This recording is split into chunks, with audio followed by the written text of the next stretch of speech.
हम लोग यहाँ पे बात करते हैं, एक छोटा सा टॉपिक है रॉक्सियन ऑफ एन फंक्शन। ठीक है, इसको डिफाइन कैसे करते हैं ठीक है,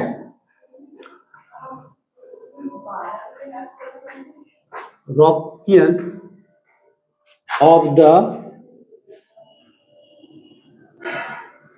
फंक्शन। ये देखिए F1, यहाँ पे बहुत सारा फंक्शन दिया रहेगा। हो सकता है आपका 3 फंक्शन हो, 4 फंक्शन हो, 5 फंक्शन हो। F1x, चलिए F2x, F3x, हम लोग मान लिए कितना n तक दिया हुआ। 3 फंक्शन भी हो सकता है, 4 फंक्शन भी हो सकता है। हम लोग अगर यहाँ पे n फंक्शन मान लिए, अब उस फंक्शन का रॉक्सियन अगर निकालेंगे तो द रॉक्सियन function of the F1, F2, F3 is denoted and defined। इसको हम लोग डिनोट कैसे करते हैं और डिफाइन कैसे करते हैं, ये लिखा जाता है W। W के अंदर में जो भी फंक्शन है, जैसे F1, F2, F3 dot dot Fn, इसको लिखते हैं इस तरह से। डिफाइन कैसे होता है, डिटरमिनेंट सबसे पहले लिखोगे F1, फिर F2, फिर F3 dot dot dot last में Fn। पहला लाइन में सारा फंक्शन को लिख दिया।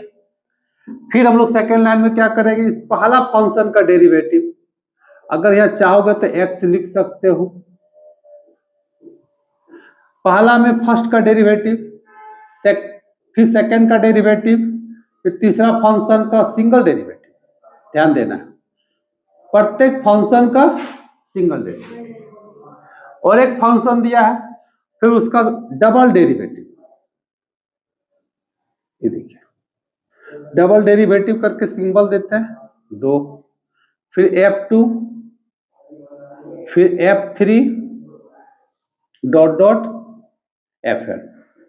क्लियर? n फंक्शन दिया है तो कितना बार डिफरेंशिएट करना है, n-1। कितना बार करना है, n-1। अब इसी तरह से चलेगा अंत तक। फाइनली कितना बार डिफरेंशिएट करेंगे, n-1।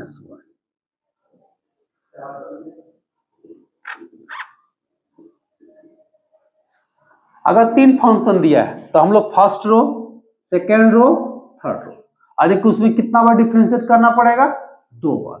अगर 4 फंक्शन दिया है तो कितना चलेगा, 1 2 3 4, कितना बार डिफरेंशिएट करना पड़ेगा, 3 बार। यानी कि एक कम, जितना फंक्शन दिया है उससे एक कम डिफरेंशिएट करना।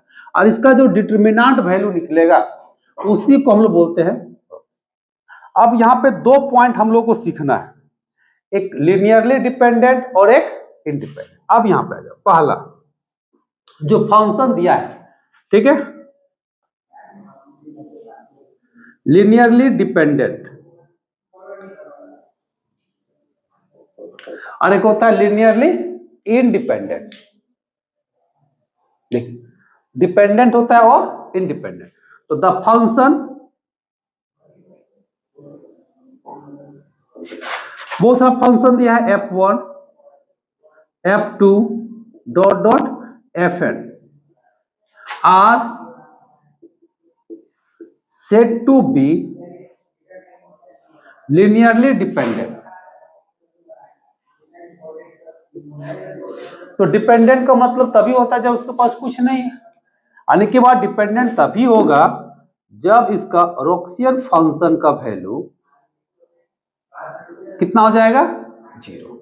ठीक है, आने के जो डिटरमिनेंट का वैल्यू है वो आपका कितना हो जाएगा, 0। इसका मतलब इसका जो डिटरमिनेंट का वैल्यू है F1, F2, Fn, फिर F1 का डैश, F2 का डैश, Fn का डैश, डॉट डॉट डॉट, फिर Fn(n-1), Fn(n-1), Fn(n-1). अगर इसका वैल्यू 0 आ गया तो इसको हम लोग बोलते हैं लीनियरली डिपेंडेंट। ठीक है, इसी में सेकेंड में हो गया लीनियरली इंडिपेंडेंट। ठीक है, द फंक्शन, चलिए F1, F2, Fn are said to be linearly independent if अगर रॉक्सियन फंक्शन का value not equal to zero, अगर जीरो आ गया तो डिपेंडेंट, जीरो नहीं आया तो इंडिपेंडेंट। बहुत सिंपल है, फंक्शन आपका दिया हुआ रहेगा, डिटरमिनेंट निकाल देना है। अब देखो जीरो आ रहा है कि नन जीरो आ रहा है, तो प्रूफ हो जाएगा। तो इसी से रिलेटेड एक छोटा सा क्वेश्चन कभी कभी देता है, अभी हम लोग कुछ एग्जांपल भी देखेंगे कि कंसेप्ट को लिखो।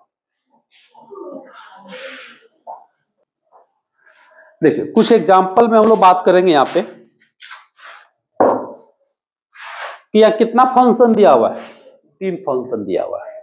क्या दिखाना है कि कंडीशन निकालना है कि यह इंडिपेंडेंट कब।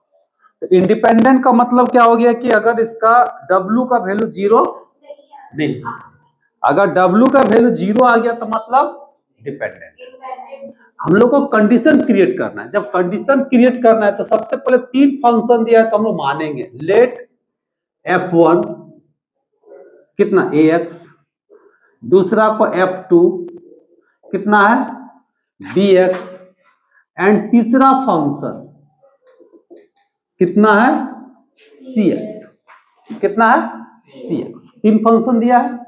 अब हम लोग को यहाँ पे 3 है तो कितना बार डिफरेंशिएट करना है, 2 बार। तो डायरेक्ट लिख सकते हो डैश, मतलब a to the power ax, इसका हो जाएगा f2 डैश bx, एंड इसका हो जाएगा 3 डैश, हाँ b होगा।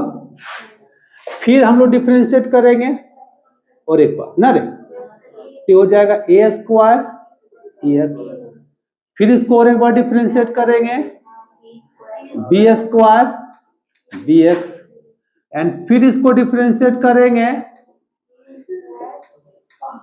cx। चलिए निकाल दिए। हम लोग को यहाँ पे w निकालना है ना, w f1 f2 f3। इसका रिजल्ट हम लोग क्या पढ़े थे, डिटरमिनेंट f1 f2 f3, फिर f1 का डैश f2 का डैश f3, फिर f1 का डबल डैश f2 का डबल डैश f3 का डबल डैश। ये हम लोग को फॉर्मूला है w का। चलिए सबका वैल्यू बैठाओ, ax bx c, a b c, फिर a square b square c square. Clear है।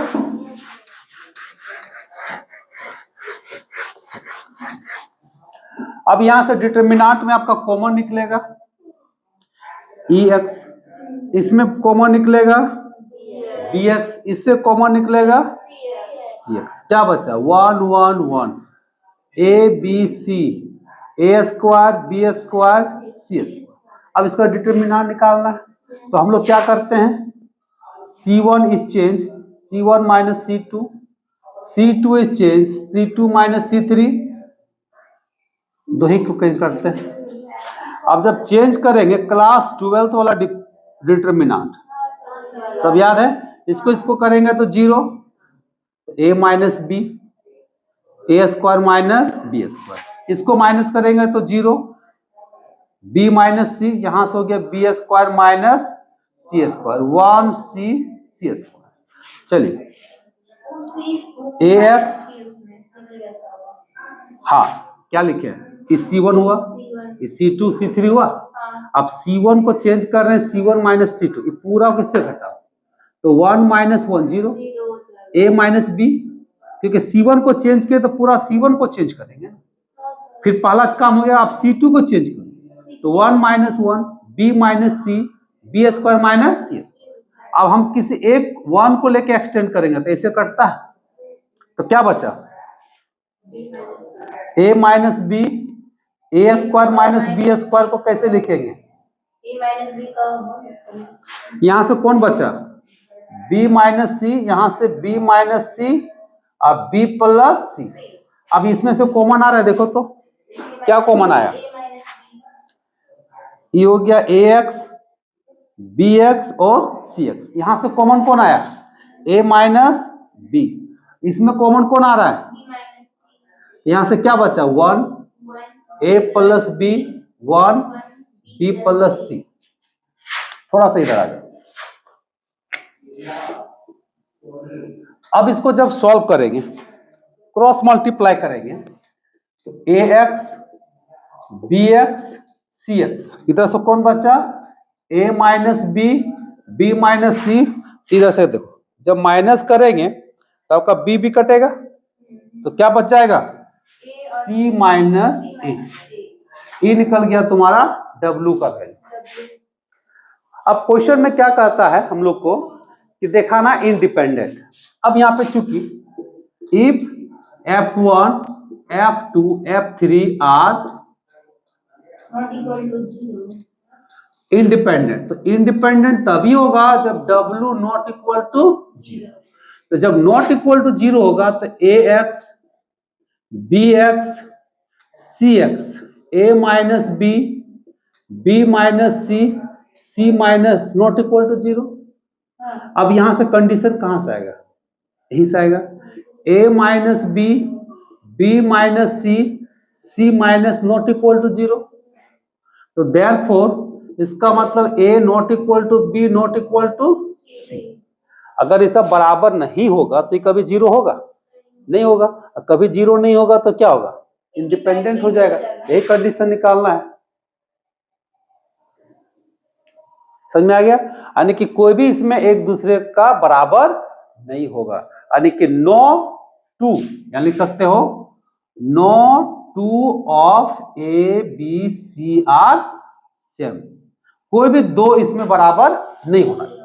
अगर कोई भी दो बराबर हो गया तो मतलब क्या हो जाएगा 0 हो जाएगा। 0 हो जाएगा तो क्या हो जाएगा डिपेंडेंट हो जाएगा। अगर डिपेंडेंट बोलता, यही क्वेश्चन को देखो नोट में, अगर डिपेंडेंट बोलता है तो 0 कर देते हैं, तो फिर आपका हो जाता है ए बराबर बी बराबर सी। अगर ए बराबर बी बराबर सी होगा तो इसका कंडीशन किसका होगा डिपेंडेंट, और इंडिपेंडेंट का नॉट इक्वल टू 0, यानी कि तीनों में से कोई भी बराबर दो नहीं। खत्म, यही तो है। तो अब यहाँ पे अदर क्वेश्चन जब आएगा इसी तरह से 3 फंक्शन दे देगा, हो सकता है अलजेब्रिक हो ट्रिकोमेट्रिक हो, क्लियर है। खाली W निकालने के लिए बोलेगा तो इसका डिटरमिनेंट का वैल्यू निकाल देना। डिपेंडेंट बोलेगा तो 0 दिखाना है, इंडिपेंडेंट बोलेगा तो नॉट इक्वल टू 0 दिखाना है। अब कंडीशन वगैरह पूछेगा तो बस सही है। मैंने पूरा क्वेश्चन इस चैप्टर का इसी प्रोसेस से बनाया, क्योंकि डिफरेंशिएशन भी छोटा छोटा, फंक्शन भी छोटा छोटा रहेगा, बहुत बड़ा फंक्शन नहीं रहेगा। इससे रिलेटेड क्वेश्चन बना लोगे, चैप्टर खत्म। हाँ, इसके बाद तुम लोग को शुरू करेंगे लीनियर, जो बड़ा चैप्टर है।